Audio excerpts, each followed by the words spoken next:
Halo, assalamualaikum warahmatullahi wabarakatuh. Teman-teman ya pasti pernah merasakan sakit di bagian leher ya. Tentu sakit di bagian leher ini merupakan kondisi yang umum yang bisa dialami oleh siapa saja. Nah, tetapi walaupun bisa dialami oleh siapa saja kondisi yang umum terjadi, nah ini tentu sangat mengganggu ya. Apalagi kalau seandainya teman-teman beraktivitas itu jadi terganggu ya, sampai menggerakkan leher, menggerakkan bahu ya karena kurang nyaman. Nah, pada video kali ini kita akan membahas 8 penyebab umum terjadinya sakit di bagian leher. Jadi ada beberapa masalah ataupun penyebab ya kenapa leher itu jadi sakit. Yang pertama itu adalah posisi tidur yang salah. Nah, teman-teman ya tentu saat tidur kan kita nggak sadar ya, nggak sadar. Kemudian juga nggak tahu posisi tidurnya, apalagi kalau memang tidurnya nyenyak ya. Nah, ini banyak sekali yang terjadi ya ketika teman-teman tidur, kemudian saat bangun itu lehernya sudah sakit, ya kaku. Ada yang sampai nggak bisa noleh ke kanan ataupun ke kiri, ke atas ataupun ke bawah. Nah, ini banyak orang mengatakan ini adalah salah bantal. Nah, ini mitosnya sampai harus dijemur bantalnya karena salah tadi ya. Nah, tapi ini sebenarnya memang ya posisi tidur teman-teman yang kurang nyaman. Posisi tidur teman-teman yang salah ya sehingga menyebabkan leher menjadi terganggu ya ataupun fungsinya jadi nggak bagus. Ya bisa nyeri ya memang sangat umum ya kondisi seperti ini bangun-bangun tidur ya lehernya sudah sakit. Nah, jadi memang teman-teman ya saat tidur ini harus posisi yang senyaman mungkin ya, usahakan senyaman mungkin. Bantalnya juga jangan terlalu tinggi ya. Ini bisa memberikan tekanan pada bagian leher. Ya posisi tidurnya juga harus bagus ya. Miring-miring nanti ketika bangun malah jadi cedera. Karena kalau posisi tidur yang salah sepanjang malam, ya waktunya kan lama nih ya.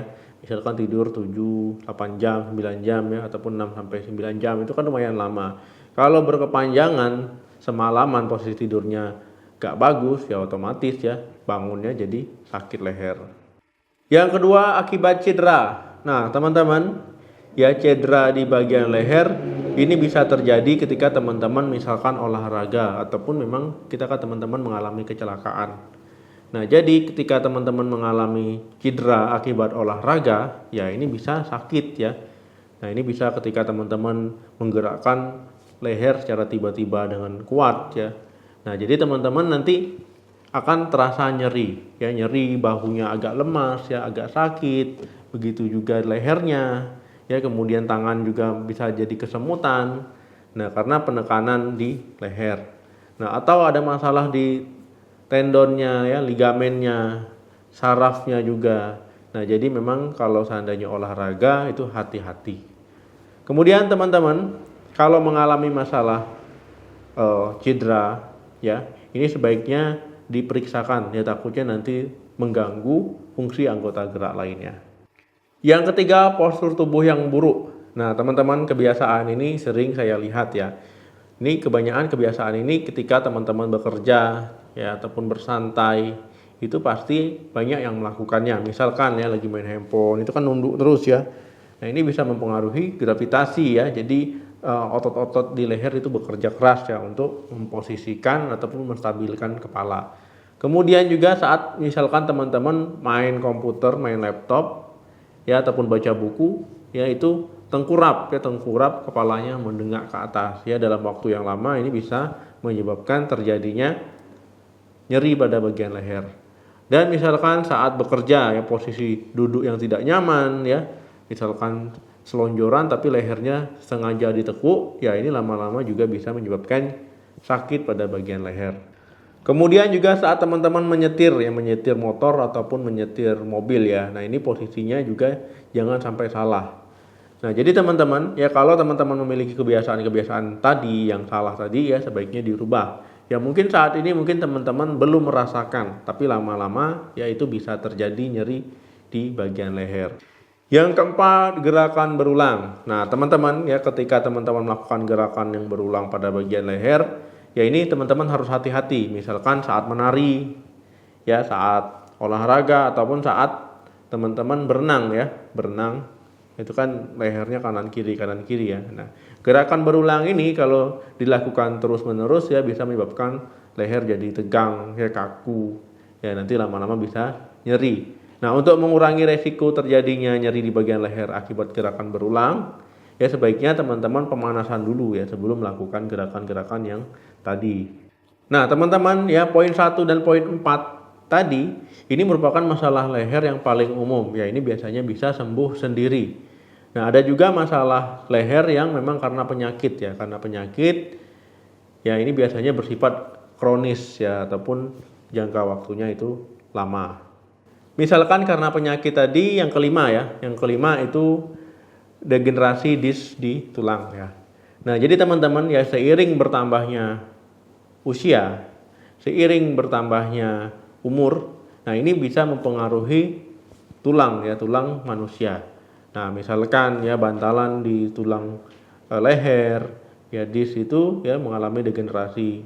Ya, lama-lama bantalannya bisa menipis, lama-lama bisa berkurang ya. Akhirnya ini mempengaruhi gerakan. Nah, ketika bergerak mengalami gesekan. Nah, kalau seandainya gesekan ini terjadi terus-menerus ya bisa saja mengalami herniasi. Ya, mengalami herniasi di tersebut ya akhirnya menekan saraf di sekitar ya timbul nyeri. Nah, kemudian karena gesekan tadi juga bisa timbul radang ya, radang. Nah, ini biasanya berlangsung kronis. Nah, kalau teman-teman mengalami degenerasi di tulang leher ya sebaiknya ini perlu pertolongan medis ya, karena apa ya, karena biasanya diberikan terapi ya, bisa diberikan fisioterapi juga ya selain dengan penggunaan obat-obatan anti nyeri ataupun anti radang. Yang keenam, herniasi di tulang tengkuk ya ataupun tulang leher. Nah, teman-teman ya ini bisa terjadi ya herniasi di tulang tengkuk. Nah, kalau seandainya mengalami herniasi ya bantalan dis itu ya bisa menekan saraf tadi. Ya, kalau seandainya saraf tertekan ya otomatis mempengaruhi teman-teman ya, mulai dari rasa nyeri ya mungkin akan mempengaruhi fungsi-fungsinya. Nah, jadi memang harus hati-hati. Nah, ini sama ya seperti saraf terjepit ya, cuman posisinya kan di tengkuk. Ya, kalau seandainya teman-teman mungkin tahunya saraf terjepit itu HNP ya. Nah, ini cuma beda di lokasinya saja. Ya, jadi kalau teman-teman mengalami hal ini ya memang butuh pertolongan medis. Kalau teman-teman membiarkannya ya terjadi penekanan di dis tulang belakang itu menekan saraf, ya lama-lama sarafnya bisa iritasi ya, bisa radang. Nah, jadi memang harus hati-hati. Yang ketujuh, spondilosis tengkuk ataupun servikal ya. Nah, ini bisa terjadi karena pertambahan usia. Ya, pertambahan usia, ya sendi-sendi di leher itu jadi haus. Ya, kalau seandainya jadi haus, ya bisa mengalami peradangan ya. Ini bisa disebut dengan osteoartritis servikal ataupun osteoartritis di tulang leher.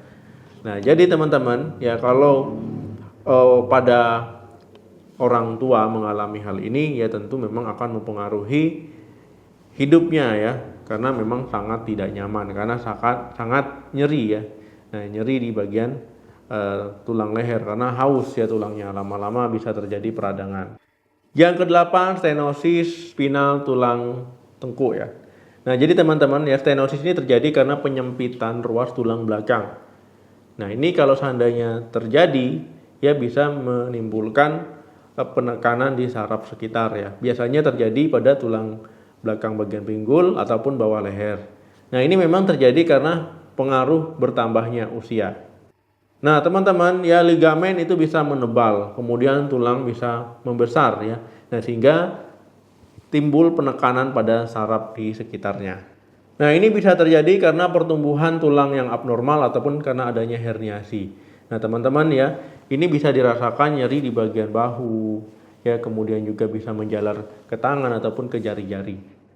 Nah, teman-teman ya poin 1 sampai poin 4 tadi yaitu biasanya bisa sembuh sendiri, tapi kalau poin 5 sampai poin 8 itu memang membutuhkan pertolongan dari dokter ya. Nah, karena ini kalau dibiarkan terus-menerus ya bisa mengganggu hidup teman-teman ya. Aktivitas teman-teman bisa terganggu. Nah, jadi memang butuh pertolongan medis ya, mulai dari fisioterapi mungkin dibutuhkan ya ataupun penggunaan obat-obatan ya baik anti radang ataupun anti nyeri. Oke, teman-teman, semoga bermanfaat ya, itu tadi 8 penyebab kenapa bisa nyeri ya tulang leher kita ataupun bagian leher kita. Nah, jangan lupa di-share sebanyak-banyaknya. Sampai ketemu lagi di video saya selanjutnya. Salam sehat, sampai jumpa.